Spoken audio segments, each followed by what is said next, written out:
E agora a gente atualiza a situação de Daniel Alves. O jogador está preso na Espanha há uma semana, acusado de estuprar e agredir uma jovem numa boate em Barcelona no fim do ano passado. Segundo a imprensa espanhola, Daniel Alves jogou bola pela primeira vez no presídio. A gente vai repercutir agora os desdobramentos dessa história com o entrevistado Renato Paim, que é jornalista e mora em Madrid. Renato, uma boa noite para você. Obrigada por conversar com a gente aqui da CNN Brasil.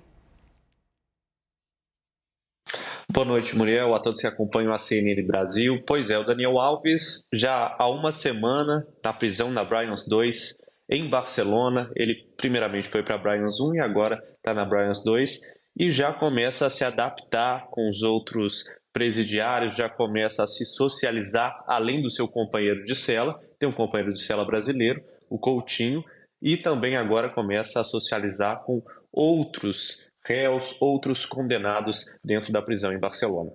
O Coutinho, que não é jogador, né? Ele é só um outro colega brasileiro que está na mesma cela. Eu queria que você contasse também pra gente como que é esse presídio, como que é a estrutura dele, esse local, então, que está abrigando o jogador. Ele que foi, inclusive, transferido recentemente, né, para um outro presídio. Até agora, a gente tem informação de que tem até uma piscina, né, nessas instalações desse presídio que ele foi agora. É isso?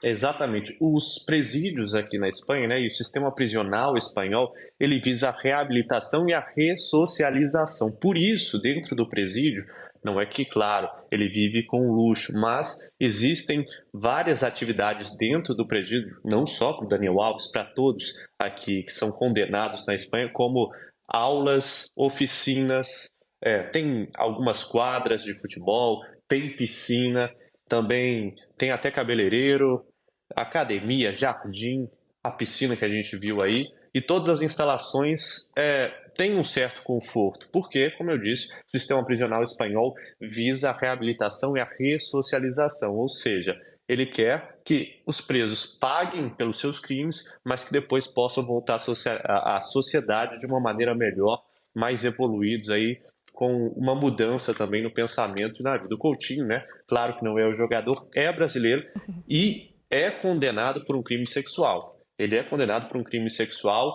que envolve uma menor de idade que ele já conhecia. A informação que a gente tem por enquanto, e ele divide a cela com o Daniel Alves. Renato, a gente já sabe como é que foi essa primeira semana de Daniel Alves na cadeia, preso mesmo? Daniel Alves, ele ficou muito abalado, né, desde a primeira informação que ele obteve de que poderia ser preso, inclusive não aceita, né, conversou com os advogados, ele teve que fazer uma mudança de advogados. Primeiro tinha uma advogada que ele já conhecia aqui em Barcelona, mas ele não gostou muito do andamento, a forma como ele foi levado para a prisão. Ele achou que ela poderia reverter tudo isso, ela não conseguiu, e aí ele contratou um advogado criminalista muito famoso aqui na Espanha, ele conhecido por grandes casos, já defendeu a direção do Barcelona, já defendeu o Lionel Messi, por exemplo, é o Cristóbal Martorell. Ele é criminalista especialista, um figurão, conhece muito bem as leis espanholas, e essa é a expectativa para o Daniel Alves. Nessa semana, ele tinha muita dificuldade de socializar no início, mas é uma grande celebridade, ele tinha que sair ao pátio, deu alguns autógrafos, a gente chegou a mostrar aqui no Prime Time durante essa semana que, inclusive, um dos presidiários, ou ex-presidiário que estava na cadeia e saiu com uma camisa autografada pelo Daniel Alves. Então ele é muito conhecido, todos ali conversam com ele, inclusive a informação é que muita gente acaba perguntando para ele sobre a questão do que teria acontecido de fato.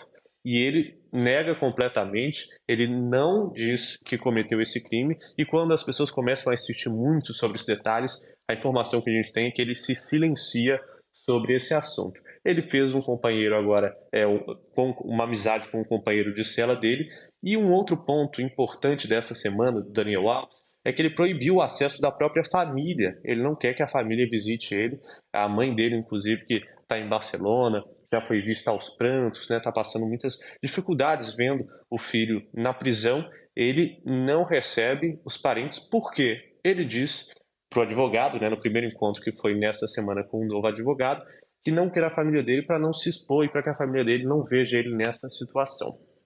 Nós temos, inclusive, a imagem da cela de Daniel Alves para mostrar. Aí está aparecendo na tela de você. Essa é a cela de Daniel Alves, que ele divide, então, com Coutinho, que é um outro brasileiro, como o Renato falava há pouco para a gente. Agora, a gente tem uma expectativa também para ver o que a defesa de Daniel Alves prepara para os próximos dias. Tem uma expectativa, a gente está falando sobre a negociação para que ele cumpra uma prisão domiciliar, inclusive com o uso de uma espécie de pulseira eletrônica, que é como se fosse a nossa tornozeleira eletrônica aqui no Brasil, né? Como é que esse processo deve acontecer nos próximos dias? O que deve ser apresentado pela defesa também do jogador?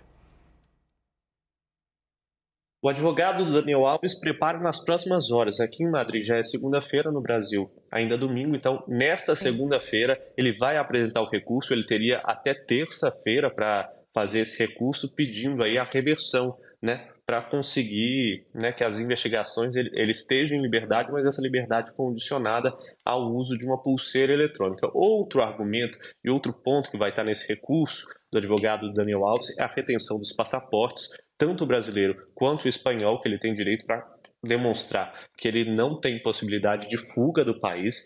Também ele vai colocar nesse recurso que o Daniel Alves se dispõe a ir diariamente a um juizado a assinar um termo, claro, para comprovar também que ele não vai sair do país. E ainda uma outra proposta que vai ser adicionada é que Daniel Alves pode depositar uma quantia em juízo para que a juíza também entenda que ele não tem pretensão de sair e que, se houver qualquer custo por conta da decisão da juíza, ele está disposto a pagar.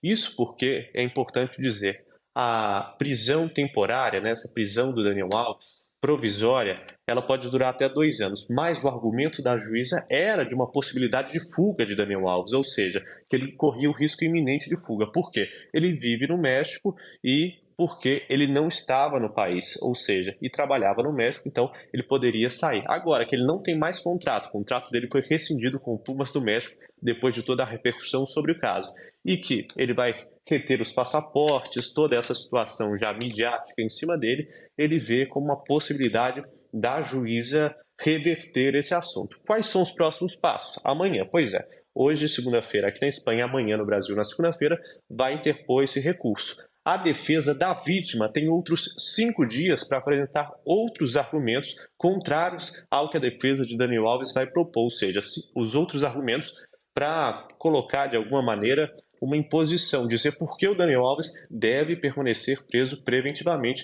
é o que a defesa da vítima deve alegar nos próximos 5 dias. E aí sim, a juíza vai tomar a sua decisão, tem por volta aí de 20 dias, geralmente, para tomar a decisão, e a gente vai saber se ela vai aceitar ou não o pedido da defesa do Daniel Alves. Renato, a gente sabe que as leis espanholas, elas são bem rígidas, né, quando se trata de violência contra a mulher. E a cada dia tem surgido novas evidências sobre os relatos da vítima. A gente trouxe aqui no Prime Time ontem também a informação das digitais da jovem que foram identificadas no banheiro em que ela relata que teria sido realmente estuprada, né? Então, as notícias, as novidades e atualizações desse caso não param de surgir e todas elas corroboram com o relato da vítima. Por enquanto, todas na direção do depoimento da vítima. Foram encontradas aí impressões digitais em pontos específicos que contribuem para a alegação da vítima que ela foi jogada ao chão e aí foi estuprada. Também ela tem algumas feridas no joelho que comprovariam que realmente ela foi jogada no chão e ela disse isso de uma forma brusca e aí na hora de ter que apoiar, né, o seu joelho, ela teria se machucado e essas lesões são aparentes e foram comprovadas no banheiro onde eles estavam. Foi encontrado sêmen, também vai ser analisado para fazer aí a compatibilidade com o DNA do Daniel Alves. As câmeras de segurança mostram ele chamando ela e eles ficando dentro do banheiro ao mesmo tempo, por volta de 16 minutos. Então, tudo indica que o depoimento da vítima, por enquanto, ele vai sendo comprovado com esses dados que a perícia vai trazendo. Além disso, uma câmera de segurança que estava acoplada no uniforme de um policial, quando ele foi pegar o depoimento da vítima, o primeiro deles acabou gravando sem querer e a vítima aos prantos contando o que aconteceu. E a vítima deu 3 depoimentos, os 3 muito retilíneos. Daniel Alves, pelo contrário, ele mudou 3 vezes o depoimento. Inclusive, um outro ponto que vai estar na defesa, eu esqueci de comentar isso, é que o juiz vai alegar, a defesa do Daniel Alves vai alegar à juíza que essas mudanças no depoimento dele foram em decorrência da mulher do Daniel Alves. Ele não queria que ela ficasse sabendo das traições dele, né, ou desta possível traição. Então ele vai manter o depoimento de que a relação foi consensual, mas que ele mudou de depoimento mais de uma vez para que a sua mulher não soubesse dessa traição. Perfeito, é uma ideia de tentar explicar essa contradição que ele acabou caindo, né? Acabou se contradizendo muito com esses depoimentos diferentes. Nós conversamos aqui com o Renato Paim, jornalista que vive na Espanha. Renato, muito obrigada pela sua contribuição, por todas as informações que você traz. Seja sempre muito bem-vindo aqui na CNN Brasil e conte com a gente. Um bom trabalho para você por aí na Espanha. Obrigado, boa noite. Boa noite.